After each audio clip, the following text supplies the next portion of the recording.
Without Remorse podcast with Joe and Dave. Be warned, the discussions in this podcast will contain detailed spoilers. For spoiler-free reviews of newly released films, please check out our channel Reviews Without Remorse on YouTube and VidMe. Enter at your own risk and enjoy the show. All right, welcome to our very first podcast. This is Joe and Dave, and if you don't know, my name is Joe Darlington. Otherwise, you may know me as Head of Section, and this is my heterosexual life mate, Dave Lamont, otherwise known as Cooper Hawks. What's up, buddy? Hey, man, how you doing? Long time since we've chatted about stuff like this. This is actually going to be very interesting. Very interesting. This is our pilot episode. It's our very first episode, and chances are you are not even listening to this episode, but if you know us by now, maybe you're going back and listening to our humble beginnings, and trust me, it's going to be humble. We don't know what we're doing! That's not true. We've been... I'll tell you what, let's introduce ourselves. We'll talk about who we are, because we've been doing this for a long time. Very, very true. In fact, the very first podcast I ever recorded, the first time I actually sat down to do one, was for your podcast, which is going back literally, I think that had to be like 11 years ago now. It is 11 years ago. Holy shnikes. You were better known as Cooper Hawks, and you had a gaming podcast, and it was one of the first podcasts I'd ever heard of. Mm-hmm. And it was very successful, and you had it for a good while. 3 years, and then I moved on to Game Hounds, and then I kind of faded away into obscurity. Game Hounds is actually still going on, from what I understand. But, is that right? Oh, yeah. But no, I had to move away, and I am back, but I can't do gaming podcasts anymore. I'm in the game industry now, and I know things. And I worry that in my jubilant discussion techniques that I will accidentally be like, yes, and the next thing coming out from Microsoft is Halo 6. Oh, fudge, I just broke my NDA and I'm freaking fired. Whoops, yeah. Movies are safe. Right now I'm not in the movie industry. That's it. Movies are other big. Well, movies is my other big. I know it's your other big one besides gaming. Oh, yeah. But yeah, first time I ever tried even doing a podcast was for... Actually, I should say, I've been doing the Being James Bond podcast for over 10 years now. It hasn't been that long. Holy crud. Dude, it came. My first one came out right before Casino Royale was released in November of 2006. So it's been over 10 years I've been doing that, and it's been a lot of fun. But the very first one I ever did was for your podcast because the From Russia with Love game came out. And I had you review it. That's right. That's right, and I did a review for it. We did, and then that was it. I was like, "This is fun." So I got the first hit's always free. So, and here we are talking about movies. Yes, indeed, we are, and I'm looking forward to it because, man, ladies and gentlemen, understand something. What you have here, this is going to be us sort of restrained. Joe and I tend to get to conversations that kind of start off, and they kind of cascade up into these 3-hour-long discussions. We're not going to torture you for 3 hours, we promise. But yeah. There may be times where we just kind of start a discussion and we go off the god-darn rails. Yeah. And next thing you know, it's like, let's talk about, Batman v Superman. The next thing you know, we're talking about Citizen frickin' Kane. Yeah. And I'm going to guess by the gosh darn rails that we're going to try to keep this PG, right? I'm trying to keep it PG. Ladies and gentlemen, as of right now, I don't have a space that I can work in private. I have a child, and he knows I'm a vulgar person. I don't need him to expand his vocabulary even more. I assure you that at some point I probably will go red. I was very red back in the Gamer Andy days. In fact, it was the one thing that I think people tuned in for because I cursed like a sailor and came up with... what was it Kirk said? Colorful metaphors? Yeah, right. Very, very colorful metaphors. I actually once sang a song to a gaming company that I was going to copulate with their skulls. I think I remember that, actually. Yeah, it's actually somewhere out there. But it was, and believe it or not, it was about Seattle, which is where I'm living now. So that's even funnier. Yeah. And a company that I applied to work for. All right, so here we are. So in a medium oversaturated by amateur film reviewers, we decided, hey, let's do film reviews. There's so many great ones out there too, and we're trying to compete with them. Well, I don't even look at it as competing. We're jumping in the pool. Looks a lot of fun. So yes, very, very true. All right, so why don't we let's jump in and talk about what's going on this week. Well, I'll tell you what's going to happen in this episode. Basically, and actually we can talk about what our format's kind of going to be. We'll talk about, hopefully we got a couple of videos on YouTube where we talk about movies, and we're going to talk about different movie franchises, series, or whatever, new movies that are coming out, and then we'll talk a little bit about news. Not that we're going to be, the guys to go to for up to the second news about movies, but we got things to talk about. And we don't care about Angelina Jolie divorcing Brad Pitt. Oh, no. Definitely not that kind of stuff. But this week we're going to do my standby for self-indulgence, my top 10 for 2016. You wanted me back. I'm back. All right, so let's see. What's up this week? This week I just got finished seeing John Wick 2. Otherwise known as Headshots the movie. Headshots the movie part 2. Part 2, that's right. Because the first John Wick was headshots galore. Oh yeah, and this one is no different. If you like the headshots, trust me, you are not going to be disappointed. If you like John Wick, the first one, this one will not disappoint. I thought it was excellent. It was an excellent film. I was loving it kind of from the beginning to the end. A lot of great action. No shaky cam. No dumb crap like that. They want you to see the work they put into the fight scenes, the action. It's really good.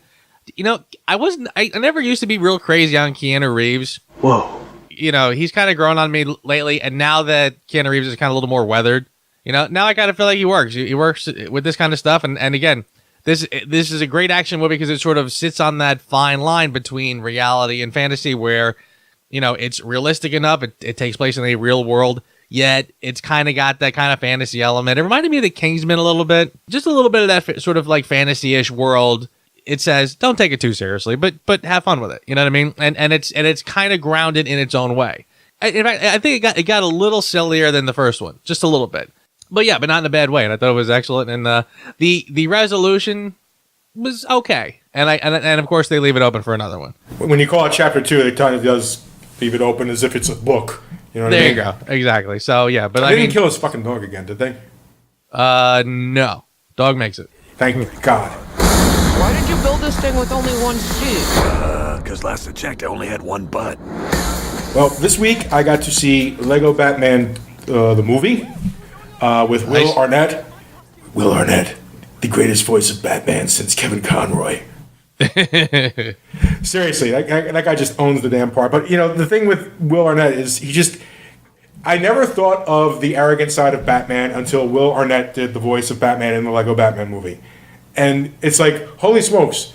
There is that undercurrent of Batman being this like I'm the freaking best that I just never thought of, that he just brings out in him. This movie, like the Lego movie, is a nice surprise because you think this is the most vapid, cash grab, buy these toys type things, but they kind of infuse it with a soul. And they have this great little sub-story about family and respect and, letting, not forgetting your past, but letting go of the more painful parts so that you can have a more positive future. In a freaking Lego movie, this was a little side plot. All right? Yeah. The animation is beautiful. It's funny as hell. It's so well cast. I mean, my God, it's a cavalcade of stars. Ralph Fiennes is the new Alfred, and he's just, that dry, typical English wit that you would expect from an Alfred. He was awesome. But I found this kind of weird. At one point in the movie, they break into this world. The Phantom Zone has all these bad guys in it. And then there's, you got like Godzilla, you got King Kong, you have Voldemort, and you have the Wicked Witch of the West. And here you're thinking, hey, look, Ralph Fiennes. Ralph Fiennes does the voice of Alfred. He'll probably do the voice of Voldemort. No, they got Eddie Izzard to do the voice of Voldemort. It's like, there's a missed opportunity. Didn't think to do that. No, I enjoyed it. The kid loved it. There is an amazing song at the beginning of it called "Who's the Batman?" that he's beating the crap out of everybody, and he's singing this heavy metal. It's like, who's got the greatest gadgets? Batman. Who's got the abs of steel? Batman. Who never misses leg day? Batman. I've heard people say that it's actually probably the best DC movie to come out in 10 years. Would you concur? Oh God. Or you want to hold off on that for a little while? Oh, you know what? Don't we have to talk about Matt Reeves later? We can talk about it then. That wounds me. But yes, it may be the best DC movie to come out. Not okay. So, all right. So, what else is going on this week? Logan is not out yet. It is going to be out next week, I think, and it's already getting pretty good buzz. I really enjoyed the last Wolverine movie, and this is the same team that's working on it, so it has a very good chance. Like, I mean, I had problems with the last Wolverine movie, but it was the first Wolverine movie. It was like, that's freaking Wolverine. That's right. They get the character after all this crud that we've been through before. The Wolverine was the last movie that, like, they get the character. They got him right. Yeah. I never felt like I got the Wolverine movie that I always kind of wanted and sort of that I envisioned from the comics. Hugh Jackman is an excellent Wolverine. He's certainly got charisma. I don't know if he's the Wolverine that I've always pictured. And I think you're right. I do think they sort of zeroed in much better on the character with that last Wolverine film. It wasn't perfect by any stretch. But the vibe I'm getting, what it's sort of feeling like, is that take that team and then remove the PG-13 shackles, and now we're kind of getting something.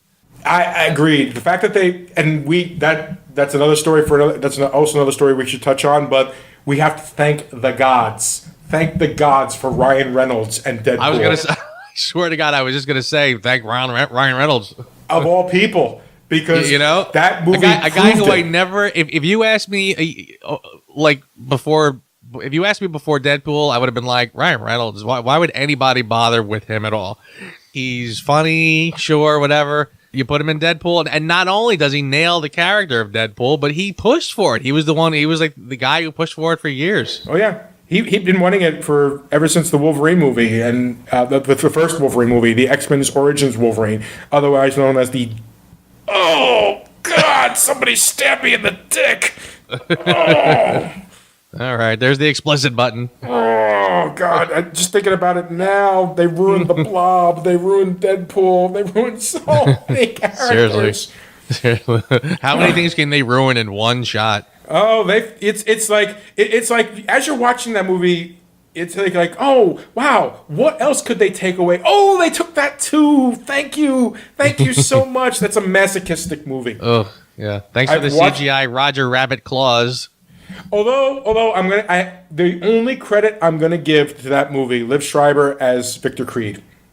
He wasn't a great Sabretooth. He was a phenomenal Victor Creed. I'll give you that. I mean, I like that actor. I mean, he's pretty good. Yeah. So yes, all right. So I got my fingers crossed for Logan. And it's funny too because that first Logan trailer with the Johnny Cash song wasn't really doing it for me, and I was kind of making me nervous. But then the more trailers I saw, the more I was starting to get it. So I was like, all right, I think I'm on board with this, and now I'm pretty excited to see it. I was born into battle. I fought for greed, home gods. This is the first war I've seen worth fighting for. Oh, Great Wall. Great Wall, yeah. A pretty forgettable movie. I mean, that's out this week. It's already kind of getting the whatever. If you see it, see it. It's still $21 million at the box office. It's not like a terrible. It's just up against Lego Batman. Yeah, I mean, it's like I said. I mean, nobody's really called it a bad movie. But it's not really going to go down in history as anything, groundbreaking. It's an interesting idea, and you got CGI lizards, and fine, it is what it is. The only thing about it that just kind of makes me kind of chuckle is that it's already kind of shut people up with the whole this is going to be another white savior movie, which I think is the biggest nonsense ever. They did the same with Tilda Swinton and Doctor Strange. Yeah, I mean, I swear to, it was amazing too. Like as soon as they announced Great Wall, and as soon as they announced that Matt Damon was in it, everybody was already up in arms saying, "Oh, here's another whitewashing, white savior movie." And I'm like, "Are you people? Do you even know what you're talking about yet? Like, just shut up." Anyway, I just like I said, I'm just kind of happy that like before this movie even got off the ground, it was like, "Oh yeah, that whole white savior. Yeah, it's not really that." Again, and it was a Chinese production team. The director has done some other things that have been excellent, but supposedly there was always an outsider main character, again, who's the one that we as the audience are following. We don't know what's going on here, and this is all new to us. It's a storytelling method. Exactly. So we need a protagonist that is an outsider who is a little more like us. So it wasn't like this was originally like an Asian, a Chinese, general who was leading the march, and they just decided to slip Matt Damon in there. No, it was always meant to be an outsider character. So it makes perfect sense. And if I had a dime for every movie protested before people knew what the hell the movie was about, I'd be rich and wouldn't need to do this. I went on once, I was skipping around, and I found this one site that kind of does this thing about the white savior movies. They cite Dances with Wolves, The Last Samurai, Avatar. I'm like, have you people actually seen these movies? Do you understand what the gist of this is? It's not the white savior. At least if I'm understanding the term correctly, these movies couldn't be any farther from that if they tried. These are films about a white person who goes into a different culture. The white person is usually down and out, miserable, a drunk, or on the border of suicide because he hates his rotten white guy life. He goes out and finds another culture. He gets immersed in their culture that is 10 times better than our mean old rotten white culture, and that person usually ends up joining those people and fighting off the white people. And like I said, unless I'm misunderstanding what they're talking about white savior, it's the most anti-white movie I've ever seen. These kinds of movies, so I don't even know why they're even talking about. Didn't he lose in the end of Dances with Wolves? He becomes an Indian. Yeah, he just rejects society. Yeah, I mean, if Dances anything, with Wolves. to me, that's like an uplifting thing. It's like, you want to reject society? Hey, that's cool. Seriously, he didn't save their culture or anything like that. I mean, Avatar, of them all, I can see Avatar being the one. Yes, this is the great white hope. Blah blah blah blah blah. But whatever. He doesn't really. He fails more than he succeeds. It's just. Well, even in Avatar, the whole point is that he forsakes his own people, joins the other people.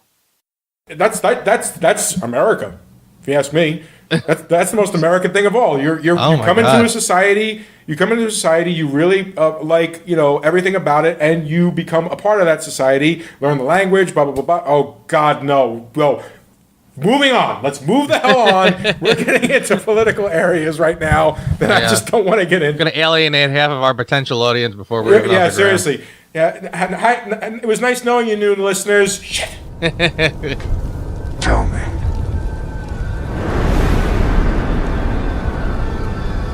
Do you bleed?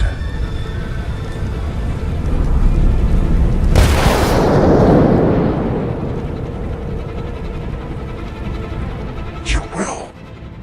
Let's go right to news, man. Let's talk about the flustercluck that is the DC Universe movies. There you go. We're gonna.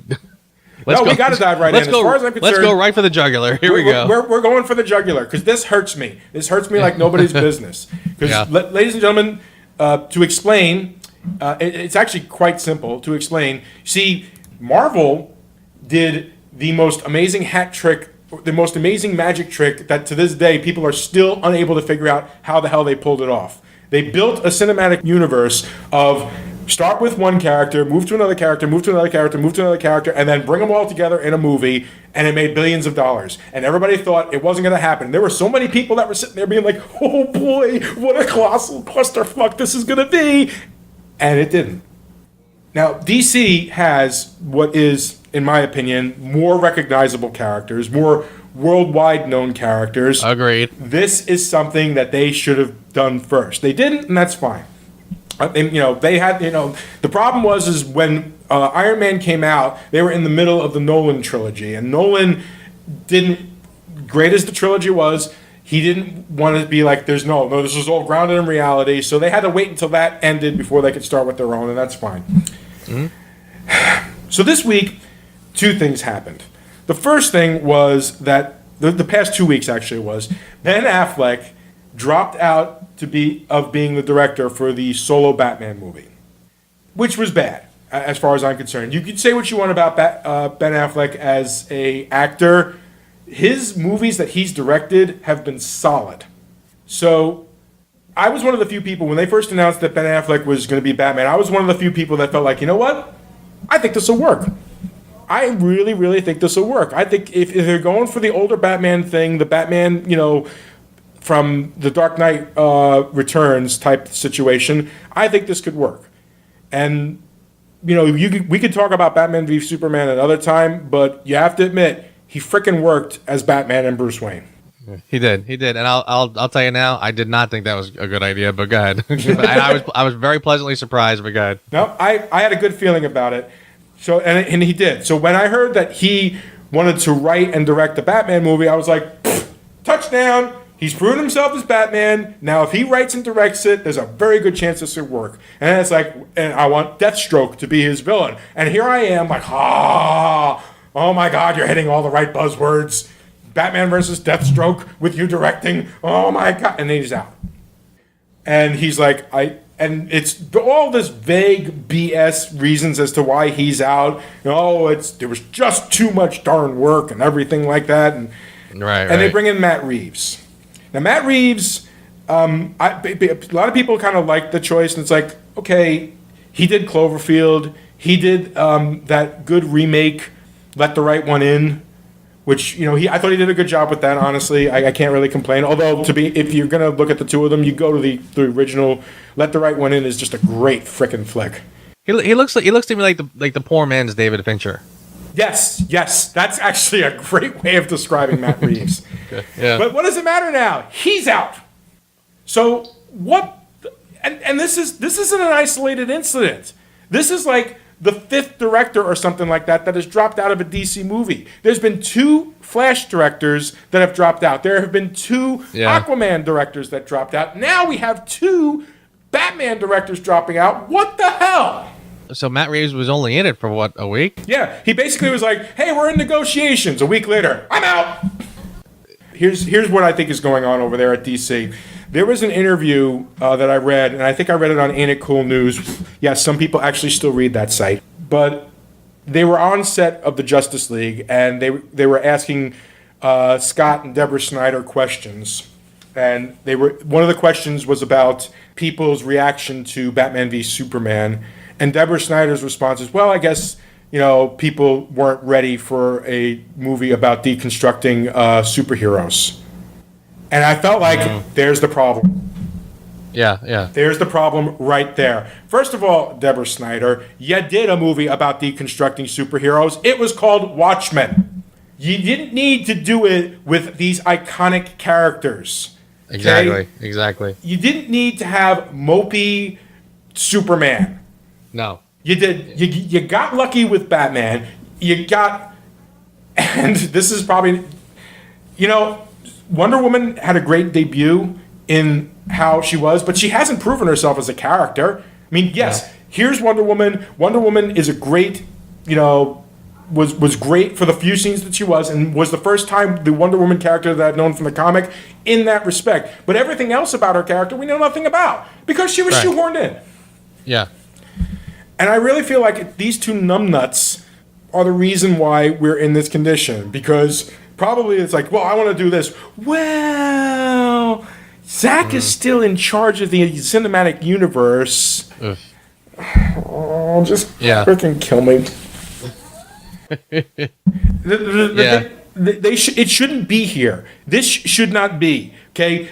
We are in, if there are infinite universes and infinite timelines and stuff like that, I want to be in the universe where Marvel crashed and burned trying to catch up to DC instead of the other way around, because that's really what should be happening. There should not be billions of dollars on the table for Iron Man, Captain America, and Thor. These were like, in comic book terms, like the B characters. They were not nearly as well known as like Superman and Batman. Right. Yeah, I agree with that. I mean, they're Marvel's A-list, but yeah, I agree that DC starts out in the lead. They're more well known. Yeah. Here's a fun fact for you, ladies and gentlemen. This past weekend, Doctor Strange surpassed Man of Steel in box office worldwide. Wow. Doctor frickin' Strange. Now, if we're talking Iron Man and Thor and Cap being the B characters, Doctor Strange, in terms of recognizability outside of the comic book realms, he's like a Q character. And he made more money than Superman. when I heard they announced Doctor Strange, I was like, wow, they are really like they're already doing the acrobatics where they're walking the tightrope between the World Trade. Now they're doing backflips just to see if they could do it. Yep. I said they are really they're just gonna see. When they said Ant-Man, I was like, no, you can't do an Ant-Man movie. I mean, they're nailing it. And can I tell you something? In my mind, the only problem, let me say this differently. One of the problems DC is having, I think, is that they feel that they have to catch up and surpass Marvel. And had they strategized a little differently and thought more long term, I don't think they would have the problems that they're having. Well, they'd be in a better position. Here's the moment for me. He wants to do these little iconic moments. Like, he'll have these cute little Easter eggs, like the shot of Batman hanging off the chimney, like out of the Dark Knight Returns comics and stuff like that. And I got more emotional in the scene in Civil War where Cap got his shield up and over his head, and Iron Man has his repulsors up and over his head, and he's blasting at him, and it's just that like giant crescendo of music, and the two of them just facing off at each other for the final battle. Yeah, sure. They earned that. Exactly. They freaking earned that. From the moment Tony and Cap met, there was always respect, but that tiny little level of animosity that they earned with that movie. The best part of Civil War was not only did it take them several films to work up to this, like you said, the animosity part, but each of them, not only did they come from different points of view, which you completely understood, but their points of view were directly related to the arc that they had in previous films. Indeed. Cap is sort of fighting against being part of it, which you think would be the opposite of what he would be. You would think Cap would fall in line, take orders, follow orders, and whatever. And you'd think Tony would be the guy saying, no, we're not doing this. I'm a freewheeler. I don't listen to anybody. Both of them have had the arcs that led them to where they are now. It was brilliant. I thought that was the best part of that film, frankly. More so than, and people always talk, that airport scene. It's like, look, that airport scene was freaking phenomenal. But oh my God, the characterizations is what made that movie. If it hadn't been for the way their characters went, it would never have worked. Agreed. Anyway, I think we're right out of the gate. I've already beaten DC like the redheaded stepchild it is. With that, that's our what's going on, and that's our news, which has already taken up a crap load of time. But now we're gonna get into my favorite part, my top 10 for 2016.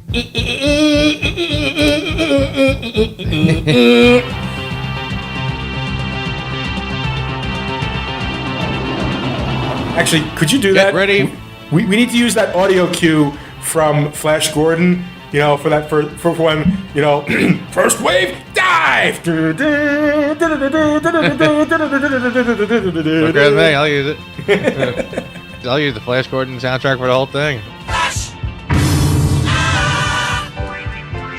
All right, my top 10 for 2016. Stand by for self-indulgence. Here's where I just yak about everything I like. And this is where I complain about the things that he likes. I don't know. We'll see how close we are. So before I do my top anything, there was two that I kind of just sort of wanted to mention because technically they came out in 2016, but I guess they got out in time for the 2015 Oscars, so I guess they don't exactly qualify. But the two that I really liked, one was The Revenant, obviously, which I thought was phenomenal, and the other one I actually just saw it recently was The Witch. Good movie. It's a good. Honestly, the most complimentary thing I can say about it is that it's kind of Shining-esque. Ooh, all right, I accept that. It's a good kind of slow burn horror movie, and when you watch it, there's a lot to pick apart in it. It's really good. I will definitely check it out. I will add it to my watch list. All right, and I got 3 honorable mentions. My honorable mentions were The Magnificent Seven, fun little throwback, and if you like westerns, and it's funny because my girlfriend likes westerns, and she was like, she was on board for it. We saw it. Was really good, really entertaining piece of work. My other honorable mention, 10 Cloverfield Lane. And again, it's not one that I would have necessarily ran out to see because frankly, it's kind of a long Twilight Zone episode. It's not an ambitious movie, but it's very good. It's a good claustrophobic little thrill ride. You don't know who to believe kind of thing. And it's like I said, it's like a Twilight Zone episode. It really works out nice. And my last honorable mention, which might surprise you, Batman: The Return of the Caped Crusaders. No, that doesn't surprise me. That was freaking awesome. I thought that was great. And again, I don't know if it actually qualifies because it wasn't a theatrical release, but I tell you, I'm loving these animated DC movies. Again, as much as we're ripping up the DC, the animated movies they do are phenomenal, like really good. And hey, I wonder why that is. Oh, could it be because they actually respect the source material? And this one was just really for fun. Like this one was more the voice of Adam, the original voice of Adam West, Burt Ward, set in that time frame. Yeah, I mean, I thought it was a fun little movie. I thought it was, just a nice little entertaining hour and a half, whatever it was. So yeah, I would check that one out. Liam loved it too. Liam is my son, just so people know. So, all right, with that, I'll get on to my top 10 for 2016. Squadron 40! Die! Number 10, The Jungle Book. All the bare necessities, the simple bare necessities. Forget about your worries and your strife. I enjoyed it too. I keep going. You had a really hesitant look there. What, you weren't crazy about it? It's starting a trend that I don't want to happen. I could see that. Well, I'm sick and tired of remakes as it is. The fact that and as much as I also loved Magnificent Seven as well, and I do kind of feel that sometimes you can make exceptions, but it's like, why remake something that worked? Why not find something that was so close and you can make it better? Yeah. Dude, I'll be honest with you. I enjoyed it myself. I just don't like the trend that it started. Yeah, I know what you're saying. It's an interesting... In a situation like this, I'd probably make kind of an exception because it's, again, you're remaking it into a different area. It's almost like, put it this way, when they made all the Disney cartoons originally, they were all remakes of stories that were probably told other ways too. Mm-hmm. So you could probably, I see what you're saying, and this is definitely, we need to write this down, put a pin in this, and have this as a further discussion because this is too fascinating a topic to not hit. Yeah, I agree. I'll move on to my number 9. My number 9 movie of the year was Sully. No one warned us. No one said you were going to lose both engines at a lower altitude than any jet in history. I thought Sully was really well done. Not a blockbuster, not a spectacular, nothing you're going to remember for 10 years. Again, but yeah, for a biopic about something that actually happened, and happened not too, pretty much right in my backyard too. Your old backyard. Yeah, I mean, it's a pretty amazing story, and I thought what they did with it was excellent. They really, they gave you just enough of his character. I thought Tom Hanks's take on Sully Sullenberger was really good. And again, usually it's Tom Hanks playing Tom Hanks a lot of times, and not always, but this could have easily just been Tom Hanks playing Tom Hanks. He really did sort of bring kind of an old school confidence to that character that you couldn't help but pick up on, and I thought it was really well done. When they finally did show the actual Miracle on the Hudson, I was welling up. I mean, it was, and I kind of felt like it wasn't like an intentionally tugging on your heartstrings moment, but when you saw it actually sort of go down, it was like, it really was, pretty emotional. So I again, really liked it. Was pleasantly surprised. Clint Eastwood directed. Excellent flick. All right, my number 8, The Nice Guys. It's my husband. He's gone missing. Missing? I'm terribly worried. It's just Fred's never been gone this long before. How long has he been missing? Since the funeral. Well, I can start right away. Shane Black. Okay, I'm not gonna ding you on that at all because I love that man. I love the type of movies he does, and that's absolutely. Yeah, I mean, Shane Black is a guy who's been on my radar since the first Lethal Weapon. I always felt like, he really does know how to do just a classic. I think he kind of sometimes is sort of a one-trick pony. Mm. He's got certain tropes he always goes back to. It's Christmas. I mean, like the Christmas, I don't mind. But at one point when I'm watching Iron Man 3, mm-hmm. by the time the climax is starting and it's him and Rhodey going to the docks with guns, I was like, this is Lethal Weapon 2 all over again. No, I this mean, is Lethal all Weapon I could think 6. of was, but The Nice Guys was a great throwback to old school, just buddy action movies, action for the sake of action, naked women for the sake of naked women. Bring it on, it was a great one. My number 7, X-Men Apocalypse. Some believe that the first mutant was born thousands of years ago. He was some kind of god, and he's going to rise again. I don't know why this one, I don't know why this one gets the hate it's been getting. Like, a lot of people didn't like this one. I thought it was great. I mean, I didn't think it was as good as Days of Future Past. But I thought this was great. I mean, I thought it was a really well done story. I liked that they were starting to bring in characters like Storm, like Nightcrawler. I thought they nailed Nightcrawler. I thought he didn't look like the Nightcrawler from the comics, but he looked like the Nightcrawler from one of the cartoons. The younger Nightcrawler. I don't even know which cartoon I'm thinking of. I would buy that. I mean, look, this is a discussion for another time, maybe when we do the Marvel movies, but I have my issues with this movie, but my issues are comic book colored issues. So that could be why it didn't appeal to me as much as you did. Yeah, I'm sure. And I'm sure the origins were not accurate, and I'm sure a lot of things were not quite right. But as far as trying to bring in things to a movie, is this how Professor X's hair fell out? I don't know. Probably not. I kind of thought it was odd that they even had to bother with that. But again, if you're going to go from McAvoy to Patrick Stewart, Let us go talk to the professor. McAvoy or Stewart? These timelines are so confusing. I don't know. I don't know. I didn't know why everybody was bagging on it. I really thought it was terrific. I thought it was pretty well done. The scene with Quicksilver was great, like the last one. Almost too good in a way. I don't think it's terrible. I just don't know if it's top 10 worthy. But I guess if you're telling me that Sully and Nice Guys are lesser than X-Men Apocalypse, we could do a full show just on that as to why you're out of your freaking mind. All right. So anyway, that's it. That's my number 7. My number 6, Star Trek Beyond. Well, at least I won't die alone. Well, that's just typical.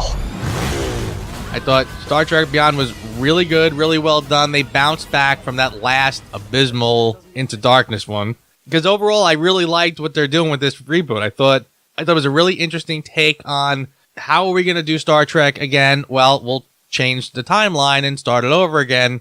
Now it's a little offshoot. I thought, you know what? Great. What else are you going to do?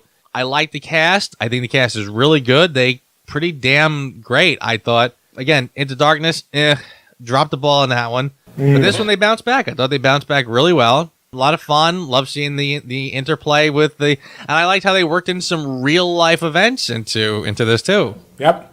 So pretty creative, pretty well done, very enjoyable. Okay, number 5. My number 5 is La La Land. I just heard you play, and I wanted. I'm actually shocked it's not higher, but go on. It could have been higher. I think it's a great movie. It's an excellent movie. It's a perfect date night movie. It is a fantastic tribute to classic Hollywood, I guess. Mm-hmm. And again, I think really it just sort of falls down to personal preferences, really. For somebody else, this would be their number 1 easily. That there's things I haven't mentioned yet, which for a geek like me is going to be way higher. I thought La La Land was a really fun, and I thought it was a really interesting movie too, because it's got this sort of odd, it's polished yet unpolished. And I remember when they first did the dance scene on the highway, I thought it was funny for something that was obviously extremely choreographed. They somehow yet made it look like these were just people on their way to work and just kind of bounced out of the car and started singing. Yeah. It had like this kind of a grungy, unfinished look to it somehow that they kind of offset to the actual really polished look of the film. Yeah, I thought the whole thing was great. It was a very pleasant surprise, a great tribute to old Hollywood, and just a good time. But again, my top 4 will definitely reflect my personal preferences more. Okay, now for something that's a little more my style, number 4, Hell or High Water. I've been poor my whole life. It's like a disease, passing from generation to generation. No, not my boys. Not anymore. Really? Did you see that one yet? No, Yeah. but I'm adding it to the list now. Go on. Very good movie. It's sort of like it's almost, it kind of falls somewhere in between the Coen brothers and Tarantino. More Coen brothers than Tarantino, but the actors were fantastic. Chris Pine is really good. Jeff Bridges was the one I really kind of, when you see this, you'll say, wow, I didn't realize Jeff Bridges was that old, or I didn't realize that Jeff Bridges was like, this almost looks like his last film. You know, you're going to say, wow, Jeff, I didn't realize he had gotten that old. And then you realize, oh, wait, he's not. He's doing a character. Right. But he's extremely convincing. He's extremely convincing in it. And some people will complain, oh, I didn't like his accent, or I didn't like the way he was talking, I didn't like this. I thought it was great. I thought he nailed a character. You know, again, it had that feel like you really didn't know what was going to happen. You really didn't know who was going to be alive, dead at the end of the movie. You know, it played with your expectations just enough, but it still had a kind of satisfying and oddly satisfying ending, I thought. Good one. I would definitely recommend it. Numero 3. My last 3, my top 3 of the year, and probably, again, if I haven't said them yet, you'd be like, they have to be really obvious. Number 3, Deadpool. Yes! Hey, yeah, I wanna shoot, Dopinder. Pool. Dead. Why the fancy red suit, Mr. Poole? Oh, that's because it's Christmas Day, Dopinder. And I'm after someone on my naughty list. Of course, Deadpool, right? Loved, absolutely loved Deadpool. Holy cow, was that a good movie. Kudos to Ryan Reynolds. Who thought this guy was going to make that movie happen? And kind of, I mean, as far as I'm concerned, this was a much needed course correction for comic book movies. Like, we're already doing really well. I mean, again, we're getting great stuff, right? Yes. What were we missing? We were missing, like, the little more R-rated stuff that we get in comics that don't translate into PG-13 films. Kind of like the Netflix Marvel shows. Exactly, yeah. I mean, they're really kind of getting to be very well-balanced stuff, where you're right. You're getting darker, grittier stuff on Netflix. You're getting the big, colorful, you know, superhero battles, and now we're kind of getting the off-color stuff. I mean, seriously, and talk about nailing a character. How do you take a character from the comics? He's a guy who breaks the fourth wall constantly, right? In the comics. Well, that's how you do it. You do it this way, and it's, oh my God, it was hysterical. So yeah, I mean, I was laughing, and honest to God, I was chuckling pretty much from the beginning to the end. Like, for the first couple frames, I'm already kind of chuckling, going, oh, this is funny. Well, it opens up with, you know, Angel in the morning and a amazing, like, slow pan around the freaking accident, and it doesn't even give proper credits. It just gives smart-ass names for everybody. It's already, he's kind of like, he's playing with expectations. Again, if you're a movie guy like we are, like, they know their audience for damn sure. Oh yeah, absolutely. I mean, it's just spectacular. I mean, I seriously, and it was almost like, and I even liked the juvenile jokes. I thought, like when you watch a Kevin Smith movie, it kind of was that sort of a level of humor. But like, whereas like Kevin Smith, like, you know, some jokes hit, a lot of them miss. Here, I thought there were 90% of them hit. Like, all of them were funny. Agreed. All right, which brings us to my top 2. Now, again, you got to know what's left. You're probably just wondering which one's going to edge out the other one. I am. And I'll tell you, this was tough. I really went back and forth with these, and I was kind of saying to myself, honestly, I said, which one speaks to me more, and which one did I genuinely have a better time at? And I had a great time at both of these. Fantastic time. And there was one, I think, where during the finale, I was just a little more over the top. Number 2, Captain America: Civil War. Stay down. Final warning. I could do this all day. I mean, what we've already talked about it, so what else am I going to say about this? This movie was phenomenal. It was absolutely phenomenal. Again, the culmination of so many character arcs coming together, reaching the crescendo that it met, and it really kept me guessing until the end, because again, I understood the plot, I understood the Sokovia Accords, and we don't agree on that, and there's a lot of tension, but by the time they actually got to the final fight, I did not see that coming. I almost forgot that I had seen those scenes in the trailer, that we still had more fight coming. Wow, I honestly didn't see it. I did not see it coming. The airport scene was phenomenal. The introduction, the way they got Spider-Man in there, thank you. Spider-Man was awesome. Probably one of the best incarnations of Spider-Man we've ever seen. Is it the best Marvel movie so far? I think so. I think Winter Soldier was probably a better, more well-structured film, but this one just had so much good eye candy, and the personal interplay worked so well. You know, again, everybody's motives were perfectly explained. I really could not have asked for more from this film. I'm not going to disagree with you. It is also in my top 5. Okay, which leaves me, my number 1 is probably pretty obvious then. My number 1 movie for 2016, Rogue One, A Star Wars Story. We have a mission for you. A major weapons test is imminent. We need to know what it is and how to destroy it. This was so good, I said to myself, how come we've never had this sooner? You know, when I saw episode 7, everybody's already ripped that movie to not ripped it to shreds, but everybody's pretty much talked about it. Why a film like that had decades of planning? Why they didn't have a better story planned than we actually got? I mean, a full-blown rehash of the first film, I don't really understand it. And again, we'll talk about that more in depth another time. That's a different story. Rogue One to me is like, I remember after Star Wars, when this whole phenomenon was still pretty new, you had comic books, you had books, you had all these other sideline stories that were all really good. This to me is like taking one of those stories, you know, taking one of the side stories and putting it in the Star Wars universe. I thought the way they did it was really smart. Again, I mean, not only does this film retcon some of the little awkward things about the original Star Wars, a movie that can go in, tell its own story, build on previous stories. And again, a lot of people had problems with some parts of this film. I kind of really didn't get it. I heard people saying like, well, I didn't really like the main character. I didn't really get to know some of these other characters. And I'm like, I don't know. That's not really what's driving me to see this film. I mean, I didn't know anything about Han and Chewbacca before I met them. I don't know anything to this day about how they met, unless you want to include the holiday special. That's the spirit. You'll be celebrating Life Day before you know it. So yeah, I personally, I just thought this was a home run. I thought it was great. And again, by the time they get to the finale, when the finale comes and you start seeing some of those old players from the original Star Wars, I mean, again, some of the same actors. Oh my God, was that awesome? I was going crazy. And I honestly, that was where they really had me. And I really didn't expect it. I did not expect that finale. I thought by the time they left, like they go to Yavin and she says, you know, she's trying to gather the troops, right? And they're like, yeah, no, we're not on board.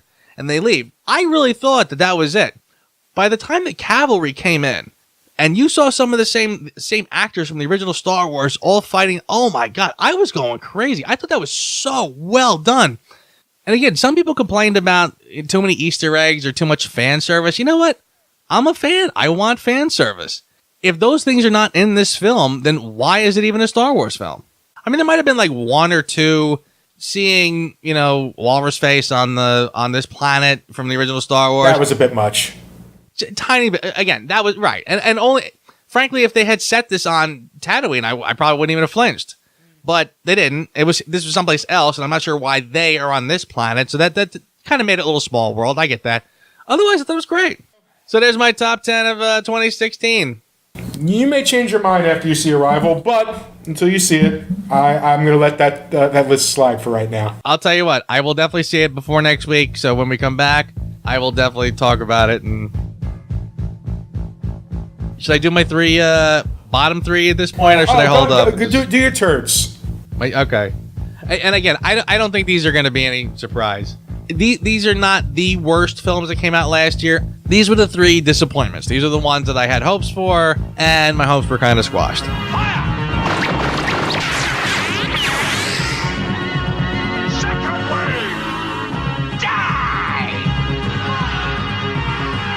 With that, number 3, not a surprise, Batman v Superman. Boys, Bruce Wayne meets Clark Kent. I love it. I love bringing people together. How are we? Lex. Hi, hello, Lex. It is a pleasure. Ow, wow, that is a good grip. You should not pick a fight with this person. Shocking, I know. I so just hard came to out from believe. left field. Yeah, like I said, we've already sort of been down this road. again, Superman is a character I want to cheer for. I don't want a dour, miserable Superman. And I just don't think they understand this character at all. Ironically, I think they got Batman pretty good. Yep. I think Ben Affleck was an excellent Batman. I thought the fight scenes in there, the big warehouse scene was awesome. Do I want to see a Batman who murders his opponents? Not as much, but whatever. If that's the take you want to take on this incarnation of Batman, I'll go with it. We'll discuss it more in detail later. Exactly. I mean, again, I don't mind certain alterations, like creative liberties with characters. That's probably a big one. But again, that wasn't the part that bothered me. If you're a Batman fan, this is not a bad time for you because you've had some pretty good incarnations of Batman in the last decade or so. Superman fans, not so much. You're not really getting Superman, guys, and you're not like, this is not why I'm there. I remember being excited for Superman Returns, and I saw that stink bomb, and I was like, wow, they're really not getting it. They're not getting Superman at all, and this one's even worse. Again, structure-wise, I don't get anybody's motivation in that film. I do not understand Lex Luthor. I feel like, again, and I'm sure I'm not the first person to say this, but I felt like that Luthor character just felt like maybe an earlier incarnation of that script had like the Joker and the Riddler with Lex Luthor, and they just decided, screw it, we'll just cram that into one character. The red capes are coming. The red capes are coming. Oh man, and that Jesse Eisenberg boy, I don't get him. I mean, he's good at some Social Network. Rock on, because that's your thing, dude. But do not try to be Lex Luthor. No, I didn't get that at all. Anyway, and plus, again, they're trying to jam too much into that film. Do we really need to? I really need to learn about Aquaman and the Flash and Cyborg through emails and zip file? No. We will have much more to say about Batman v Superman in coming episodes. I feel like we've already said so much about Batman v Superman in this episode. Yeah, it's pretty amazing. All right, my number 2, biggest disappointment of the year, Jason Bourne. Remembering everything doesn't mean you know everything. Tell me. I volunteered because of a lie. Ooh. The trailers already had me nervous because I was saying to myself, I know Damon is back. I know Greengrass is back. I'm saying that's my team right there. I should have been more excited for this. When I saw the scene of the car barreling down the street in Las Vegas with the cars flying everywhere, I was like, no, that's not Jason Bourne. You guys you're trying to get into blockbuster territory here, and it's not. I don't see it happening. And sure enough, this was sort of like a film for people who never saw a Jason Bourne film before. Every Jason Bourne film, we got a new head guy at the FBI/CIA/NSA, whatever agency this is supposed to be. And now we're getting into that weak, really? Your father was involved in it. Oh, we really got to go down that Amazing Spider-Man road? Your father is really somebody? And come on. I mean, I thought, what a tired cliche at this point. The initial Bourne trilogy, that's the Bourne trilogy I love. They got 3 films right. You know, they should have just left it alone and left perfection as it is. That Legacy was an abomination. It was awful. And then the whole thing it was convoluted. And again, it talks to you as if you haven't seen one of these movies before. So there was really no coherence with what had came prior. All right, dude. Let's hear it. And I'm sure you probably could take a guess what this has got to be. Go for it. Number 1, most disappointing turd of 2016, Suicide Squad. Ding! Seriously, what the hell's wrong with you people? We're bad guys. It's what we do. This movie was awful. Everything about this movie was terrible, and it was like a 2-hour long trailer for a different movie that I didn't see, I guess. Mm-hmm. Everything about this story was so stupid, so convoluted, so backwards. I mean, none of it made any sense. And I know this is based on an actual story that actually works. Excellent story. And so here, they take that idea, yet they give us an antagonist that ends up being, like, the finale of this is like the finale of Ghostbusters. And the CGI gets terrible at the end, by the way. In fact, a lot of CGI was pretty weak. But again, why do they think that dark, dingy, dirty, ugly equals realistic? I don't quite get that. I feel like the first Superman movie that took place in 1979 was more realistic and took place in a more realistic world than this does. And talk about tell me instead of showing me. I feel like everybody who's talks about these bad guys. It's like, this is Katana. Her sword takes the souls of her victims. And I'm like, okay, thanks for that.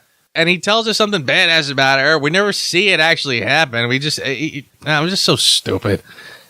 And as I'm watching this again, it's like all build up, all talking, all build up. I'm looking at my watch saying, like, it's 45 minutes into this. Like, the first sort of action scene where the boogeymen come out of nowhere, and then you see them starting to shoot, and Deadshot starts shooting, and he's on top of the car, taking shot. I'm looking at my watch saying, this is the first action scene in this movie, finally. Like, something's finally happening, and this is all it is. Just muckety-mucks running out, and they're shooting them off, pegging them off. Nothing happens. Then they get to where they're going, and it's Amanda Waller they're rescuing. Okay, and this is like, as if this is some big reveal, right? This is like, oh boy, this is a twist I didn't see coming. We really like, who cares? They told you were rescuing somebody. What does it matter if it's her? Like, frankly, that shouldn't have surprised anybody. She's the one who put the whole thing together. She's got her own personal rescue team now. So why that was some big surprise, I didn't quite get. I don't know. Like, nothing about this movie made any sense at all. I couldn't figure out who's doing what and why. I remember people sort of said, well, this is better than Batman vs. Superman because these characters are at least bad guys, so it jives better with the world that they've sort of set up. And I'm like, no. I don't see it that way. I see the same darky, grimy world that we got in Batman vs. Superman, but at least Batman vs. Superman had some eye candy. Like, there was some things happening. Like Snyder does give me some good-looking shots and scenes here and there, and I didn't like it. I didn't like the story. But there was some stuff to look at here and there. At least I get Batman and Superman punching each other. Here I get nothing. So, there you go. There's our first show, top 10, the DC Universe bagging show. And I tell you just one last thing I'm going to throw in. Here's my 30-second rant about that. I absolutely positively love DC.